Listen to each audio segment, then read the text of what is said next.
Step softly, dear ones, for tonight we walk into the marshlands, where mist clings to the reeds and secrets wait in still water. This is a tale of shadows and reflection, where what is feared may yet become the key to freedom.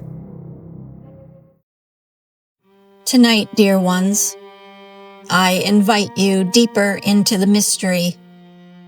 The forest has many paths, and not all of them lead where we expect.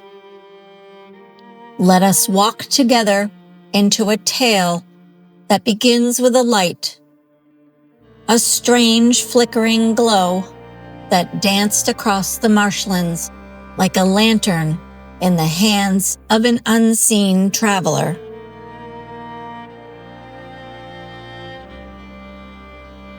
Long ago, there was a young woman named Alara. She lived in a quiet village, but her spirit was restless.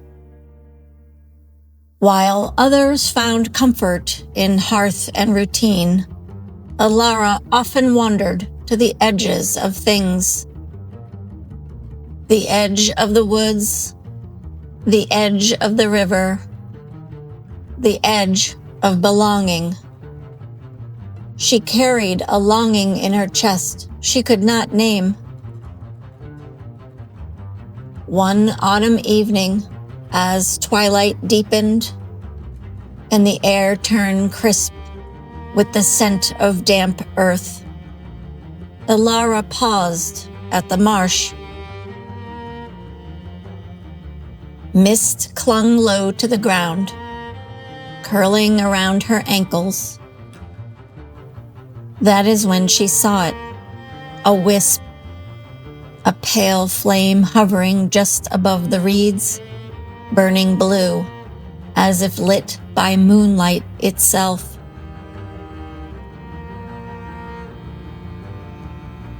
The glow swayed gently, beckoning.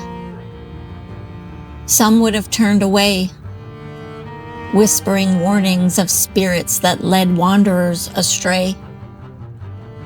But Alara's heart, ever hungry for the unknown, urged her forward. She stepped into the marsh, each footfall sinking softly into mud. The reeds whispered against her skirt. Dragonflies stirred, and the deeper she went, the cooler the air became. The silence pressed in, heavy as a held breath.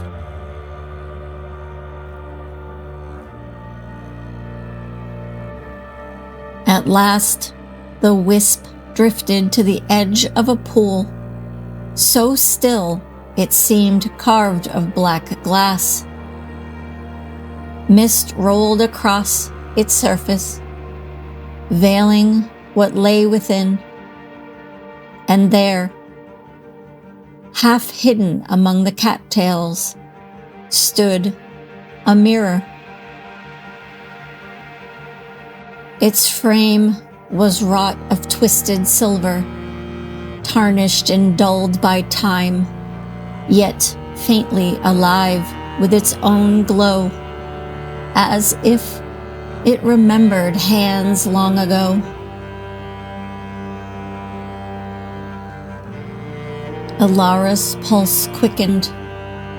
She stepped closer, and when she looked inside, her breath caught.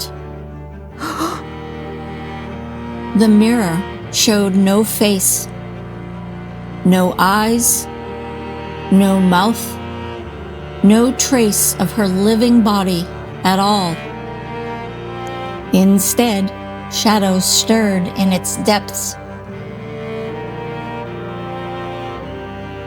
Out of the glass rose pieces of herself she had long buried. Her unspoken anger, sharp and red. The wilted petals of abandoned dreams. The heavy cloak of fears she thought she had silenced. They spilled from the surface like smoke, coiling around her body, brushing her skin with icy whispers of her own name. Her first instinct was to flee.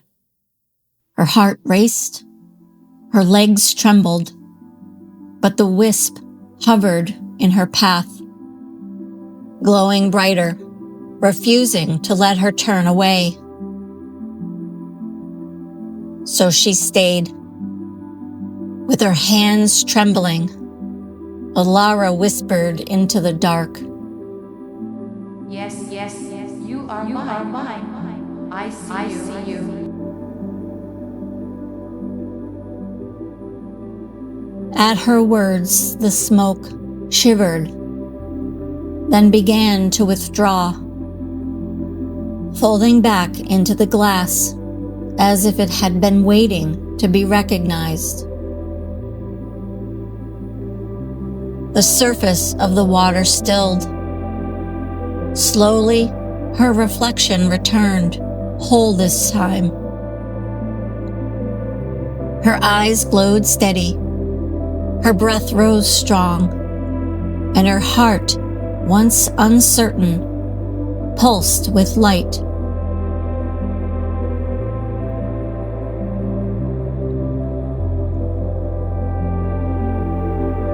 The mirror, having done its work, sank gently into the pool.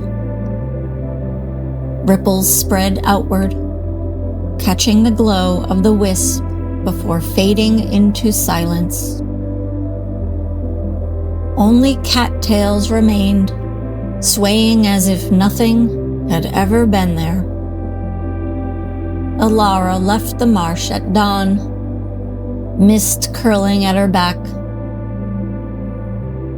Yet she no longer walked as the restless wanderer.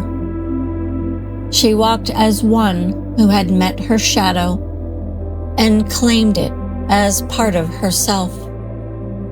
From that night forward, she no longer bent beneath the weight of other people's shadows. She no longer denied her own.